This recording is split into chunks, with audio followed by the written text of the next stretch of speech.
Hello, my Hindi superstars. Getting ready for that big ICSE Hindi exam? I know. 10 poems all at once can feel like a huge mountain to climb. But hey, don't you worry. Today, we're gonna tackle all of them in one epic mega marathon. I bet this is the exact question on your mind, isn't it? There are so many poems, where do I even start? Which ones are the most important? Well, you can stop worrying, because this session is designed to solve that exact problem. We're going to prep for this the smart way. Okay, let's jump right in. We're going to kick things off by focusing on the 4 poems that are most likely to show up on your board exam. Think of them as your core 4, the ones that will build a super solid foundation for a great score. So, you ready for the first one?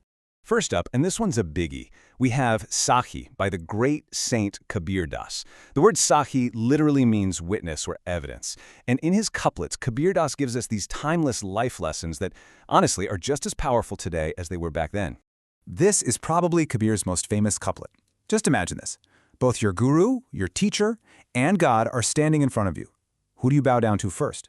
Kabir says he would absolutely bow to his guru first. Why? Because the guru is the one who showed him the path to God. So you see, the guru's importance is placed even higher than God's here. So, what's the main takeaway from all these couplets? Well, Kabir is telling us a few key things. First, the guru's position is supreme. Second, you can't find God as long as you're holding on to your ego, that sense of I.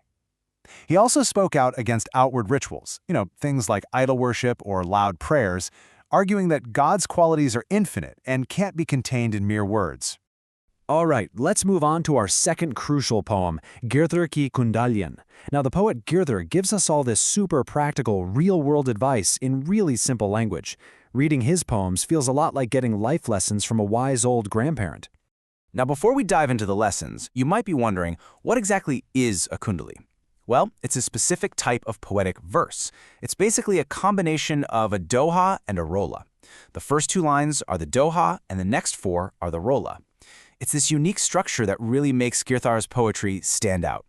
So what kind of practical advice does Girdhar give us? A whole lot. For instance, he talks about the value of something as simple as a walking stick. He emphasizes that respect comes from a person's character, not their appearance.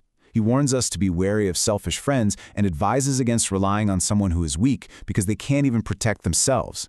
And finally, a great lesson. When your wealth grows, you should be generous and donate. Okay, on to our third key poem, Sur Ke Pad, by the legendary poet of the Bhakti period, Sur Das. Sur Das was a huge devotee of Lord Krishna, and he was an absolute master at describing the playful, charming antics of Krishna as a child. Just this one line paints such a vivid picture, doesn't it? You can just see Mother Yashoda rocking baby Krishna in his cradle. She's gently swaying him, cooing at him, and just singing whatever little song comes to mind, all to get him to fall asleep. It's such a beautiful depiction of a mother's love. So, Sur's poem really shows us 3 key scenes from Krishna's childhood. First, there's Mother Yashoda trying to sing him to sleep. Then, we see him as a mischievous toddler, crawling on his knees and sneaking butter. And third, there's that classic story of him stubbornly wanting the moon as a toy. What connects all of these is the Vatsalya Ras, that incredible, overwhelming love a parent feels for their child. And now for the final poem in our Core 4, Matri Mandir Ki Or by Subhadra Kumari Chauhan. Now this one was written during India's fight for independence, and you can really feel that. It's just brimming with patriotism and a deep, deep devotion to the motherland, to Mother India. In these lines, the poet imagines her homeland, India, as a deity in a temple. She says she wants to go to this temple, hold her mother's lotus-like feet, and wash them with her own tears. It's this powerful declaration that she will see her mother today. It really captures that intense desire to sacrifice everything for one's country. Okay, so that's our core 4 locked in. Now, what about the rest? The best way to remember the other poems is to group them by theme. This makes it so much easier to understand them and even compare them. So let's take a look. When it comes to devotional poetry, we have 2 giants, Sur Das and Tulsidas, and their styles are really interesting to compare. Sur Das, as we saw, focuses on Lord Krishna's childhood, expressing a kind of parental, affectionate love. Tulsidas, on the other hand, approaches Lord Rama with Dasya Bhav, the devotion of a humble servant to a master, focusing on Rama's compassion and kindness. Okay, now for poems about the nation and nature. Swarg Bana Sakte Hai sends a powerful message. We can create heaven right here on earth if we have equality and justice. Wa Janmabhoomi Meri is a beautiful tribute to India's geography and its glorious history.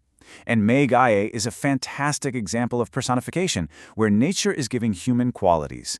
Let's not forget two others, Bhikshuk, which is a really moving portrayal of poverty and helplessness in society, and Chalna Hamara Kaam Hai, a poem that's all about inspiring us to constantly move forward in life.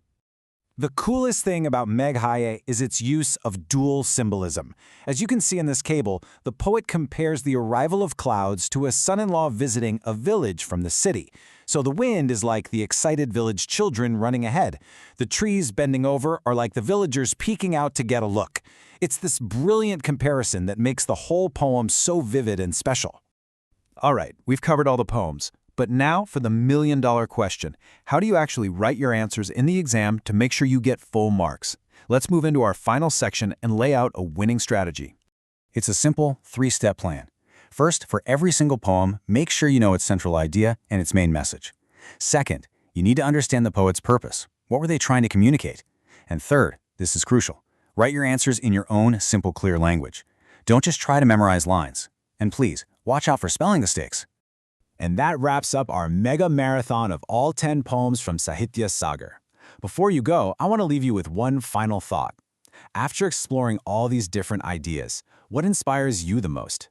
Is it the profound wisdom of Kabir, the down-to-earth practicality of Girdhar, or the passionate patriotism of Subhadra Kumari Chauhan? Give it some thought. All the very best for your exam.